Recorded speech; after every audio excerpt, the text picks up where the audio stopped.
जो हमारी जो मीटिंग थी, मेन मीटिंग थी, वो है जो गवर्नमेंट ऑफ इंडिया ने नई स्कीम, अपकमिंग स्कीम है जो एम्प्लॉयमेंट इंसेंटिव स्कीम 2024, जो कि जो हमारे फाइनेंस मिनिस्टर है वो अपनी जो बजट सेशन था 23 जुलाई 2024 को, उसमें उन्होंने अपनी स्पीच में ही इसका उल्लेख किया था। तो उसके रिगार्डिंग हम अपने जो और जो मेन फोकसिंग था इसका स्कीम का वो है न्यू जॉब क्रिएशन का। और जो उसमें नई जॉब क्रिएट करने के लिए तो हमने आज एम्प्लॉयज़ को अवेयर किया है कि इसमें जो नई जॉब क्रिएट कीजिए, सरकार इसमें आपको बेनिफिट देगी, इंसेंटिव देगी। इसमें बोथ के लिए इंसेंटिव रखा है गवर्नमेंट ने, जिसमें एम्प्लॉयज़ के लिए भी है और एम्प्लॉयर के लिए भी है। और सरकार ने इसके लिए उस जुलाई वाले जो स्पीच में है 20,000 करोड़ का प्रोविज़न रखा था, और जो अब नए बजट में इसका प्रोविज़न को बढ़ाकर जो 20,000 से 40 करोड़ कर दिया है। तो इसके रिगार्डिंग हमने यहाँ पे चैम्बर ऑफ कॉमर्स में एम्प्लॉयज़ को बुलाया था और उनको अवेयर करवाया है इस बारे में। और जो मेन फोकसिंग और था इसके रिगार्डिंग वो था यूएन एक्टिवेशन वगैरह।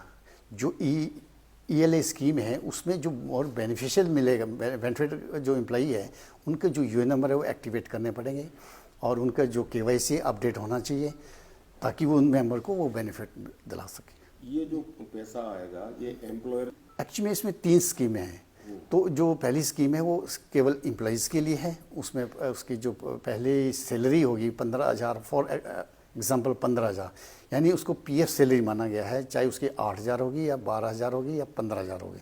अगर फॉर एग्जांपल हम एक एम्प्लॉय की सैलरी माने कि उसकी पहली सैलरी 15,000 है, तो 15,000 को उसको 3 इंस्टॉलमेंट में वापस आ जाएगी वो। ये है पहली स्कीम। और दूसरी स्कीम जो है ELA स्कीम B, वो है मैन्युफैक्चरिंग एसेसमेंट के लिए। उसमें जो बेनिफिट है वो एम्प्लॉइज़ एंड एम्प्लॉयर बोथ के लिए है। और जो बोथ के लिए बेनिफिट है वो क्या है कि उनका जो कंट्रीब्यूटरी उसने पे किया है उसका 4 स्लैब में वो वापस आएगा। फर्स्ट 4 ईयर में इसको वापस 4 स्लैब ईयर वाइज हैं, तो जो पहला ईयर है उसमें 12% जो उनकी कंट्रीब्यूशन है वो रिफंड आ जाएगी उनको, एम्प्लॉइज़ को भी और एम्प्लॉयर को भी। और दूसरे साल भी 12% उनके वापस आ जाएगी। और जो थर्ड ईयर है उसमें 8% दोनों शेयर का वापस आएगा, और फोर्थ में भी 8% वापस आएगा। तो इस तरह से स्कीम है जो मेन मैन्युफैक्चरिंग एस्टेब्लिशमेंट के लिए मेन फोकस किया है। और गवर्नमेंट का इसमें फोकस जो है, मेन फोकस है वो जॉब क्रिएशन का है कि न्यू जॉब क्रिएट करें, और जो अनएम्प्लॉयमेंट लोग हैं उनको एम्प्लॉयमेंट दे ताकि गवर्नमेंट उनको मोटिवेशन करके एम्प्लॉयरों को उनको न्यू जॉब मिल जाए।